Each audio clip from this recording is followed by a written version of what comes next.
Hi అండి, అందరికీ నమస్తే. Welcome back to Bhavitha cooking channel. Chocolate ice cream mix పౌడర్ని ఎలా ప్రిపేర్ చేసుకోవాలో చూపించబోతున్నాను. 6 నుండి 8 నెలల వరకు ఈ పౌడర్ని నిల్వ ఉంచుకోవచ్చండి. ఈ చాక్లెట్ మిక్స్ పౌడర్ని ప్రిపేర్ చేసి ఉంచుకుంటే ఎప్పుడు కావాలంటే అప్పుడు ఐస్ క్రీమ్ని ప్రిపేర్ చేసుకోవచ్చండి. ఇలా నిల్వ ఉంచుకునే చాక్లెట్ ఐస్ క్రీమ్ పౌడర్ని చాలా ఈజీగా ప్రిపేర్ చేసుకోవచ్చండి. టేస్ట్ అయితే చాలా రుచిగా ఉంటుంది. బయట నుండి తెచ్చుకున్న ఐస్ క్రీమ్ లాగానే ఉంటుందండి టేస్ట్ కూడా. ఇలా ఒక్కసారి ట్రై చేయండి, చాలా టేస్టీగా ఉంటుంది, అలాగే చాలా సాఫ్ట్గా కూడా వస్తుంది. మరి ఇక లేట్ చేయకుండా ప్రాసెస్లోకి వెళ్ళిపోదాం. ముందుగా 1/2 కప్పు చక్కెరని తీసుకోండి. అలాగే 5 నుండి 6 టేబుల్ స్పూన్ల దాకా పాల పొడిను, అలాగే 2 టేబుల్ స్పూన్లు కోకో పౌడరు, అలాగే ఇలాచి 2 దాకా తీసుకోండి. వీటన్నింటిని కూడా మిక్సీ జార్లోకి వేసుకొని ఫైన్ పౌడర్లా చేసుకోండి. వీటన్నిటిని కూడా వేసుకున్న తర్వాత బాగా మెత్తగా అయ్యేంత వరకు గ్రైండ్ చేసుకోండి. చూడండి, ఇలా మెత్తగా అయ్యేంత వరకు ఇలా గ్రైండ్ చేసుకోండి. ఇలా గ్రైండ్ చేసి పెట్టుకున్న ఈ పౌడర్ని ఒక ఎయిర్టైట్ బాక్స్లోకి వేసుకొని స్టోర్ చేసుకుంటే 6 to 8 months దాకా నిల్వ ఉంటుందండి. ఇలా గాజు సీసాలోకి వేసుకొని బాగా టైట్గా మూతని మూసేసి ఫ్రిడ్జ్లో ఉంచుకుంటే 6 నుండి 8 నెలల దాకా నిల్వ ఉంటుందండి. ఇలా ఒక్కసారి ఈ పౌడర్ని చేసి పెట్టుకుంటే కనుక మనం ఎప్పుడు కావాలంటే అప్పుడు ఐస్ క్రీమ్ని ప్రిపేర్ చేసుకోవచ్చండి. నేను ఇక్కడ చేసుకున్న ఈ పౌడరు ఒకసారికి అయితే సరిపోతుందండి. మీకు ఇంకా ఎక్కువగా చేసుకోవాలనుకుంటే ఈ క్వాంటిటీస్ని డబల్ చేసుకొని ఫ్రిడ్జ్లో స్టోర్ చేసుకోండి. ఇప్పుడు ఈ పౌడర్తో ఎలా ఐస్ క్రీమ్ని ప్రిపేర్ చేసుకోవాలో కూడా చూపించబోతున్నాను. ముందుగా స్టవ్ మీద ఒక గిన్నెను పెట్టుకొని అందులోకి 1/2 లీటర్ పాలను వేసుకోండి. ఇక్కడ నేను వెన్న శాతం ఎక్కువగా ఉండే పాలను తీసుకున్నానండి. ఇలా చిక్కగా ఉండే పాలను తీసుకోవడం వల్ల ఐస్ క్రీమ్ అనేది చాలా స్మూతీగా అలా టేస్టీగా కూడా వస్తుందండి. ఈ పాలని మీడియం ఫ్లేమ్లో పెట్టుకొని ఒక పొంగు వచ్చేంత వరకు బాగా కాగనివ్వాలి.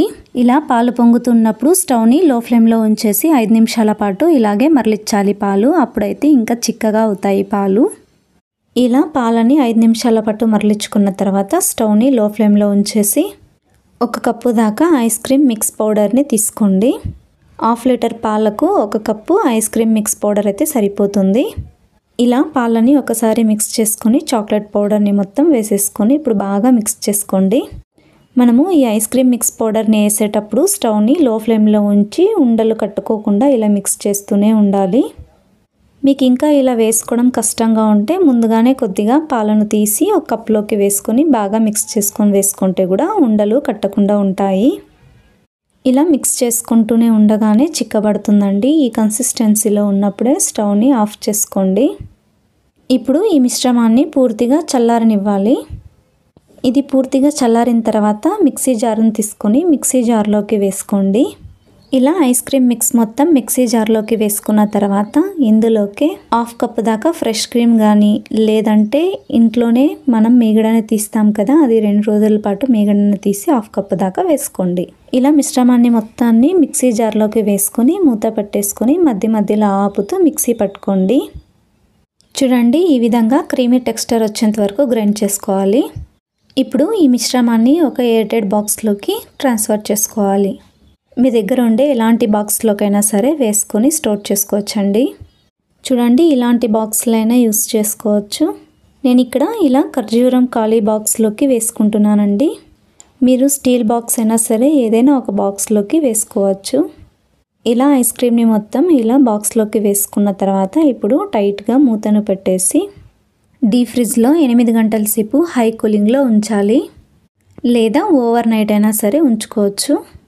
నేను ఇక్కడ ఓవర్ నైట్ ఉంచానండి. మళ్ళీ మరుసటి రోజు మార్నింగే ఓపెన్ చేసి చూస్తున్నాను. చూడండి, ఐస్ క్రీమ్ అనేది ఎంత పర్ఫెక్ట్గా వచ్చిందో. ఇలా ముట్టి చూస్తే చేతికి కూడా అతుక్కోకుండా వచ్చింది కదా. ఇప్పుడు ఐస్ క్రీమ్ స్పూన్ కానీ లేదా ఇంట్లో వాడే చిన్న గుంత గెంటెలు ఉంటాయి కదండి, అలాంటి గెంటె అయినా సరే తీసుకొని ఐస్ క్రీమ్ని సౌట్ చేసుకోండి. ఫ్రిడ్జ్లో నుంచి తీసిన వెంటనే ఐస్ క్రీమ్ని చూడండి ఇలా అంటుంటే రావట్లేదు కదా. ఒక 5 minutes అలాగే వదిలేసి గనక సర్వ్ చేసుకోండి, నీట్గా వచ్చేస్తుంది. చాలా టేస్టీగా ఉంటుందండి. అలాగే చాలా సాఫ్ట్గా కూడా వచ్చింది ఐస్ క్రీము. మీరు కూడా ఒకసారి తప్పకుండా ఇలా ట్రై చేయండి. చాలా రుచిగా ఉంటుంది. అలాగే ఇలాంటి మరెన్నో మంచి రెసిపీస్ కోసం నా ఛానల్ని సబ్స్క్రైబ్ చేసుకోండి. అలాగే మీ ఫ్రెండ్స్కి రిలేటివ్స్కి కూడా షేర్ చేయండి. అలాగే ఇలా ఐస్ క్రీమ్ మిక్స్ పౌడర్ని గనక చేసి ఉంచితే 6 నెలల పాటు మనం ఎప్పుడు కావాలంటే అప్పుడు చాలా తొందరగానే చేసుకోవచ్చండి. ఇలా ఐస్ క్రీమ్ని మొత్తం ఐస్ క్రీమ్ కప్లోకి వేసుకొని సర్వ్ చేసుకోండి. పైనుండి చాక్లెట్ సిరప్తో కానీ లేదా డ్రై ఫ్రూట్స్తో కానీ గార్నిష్ చేసుకొని సర్వ్ చేసుకోండి. నేనైతే ఇక్కడ చాక్లెట్ సిరప్ని యూస్ చేస్తున్నాను. ఇలా పైనుండి ఇంకా చాక్లెట్ సిరప్ని కనుక వేసి పిల్లలకి ఇస్తే చాలా ఇష్టంగా తింటారండి.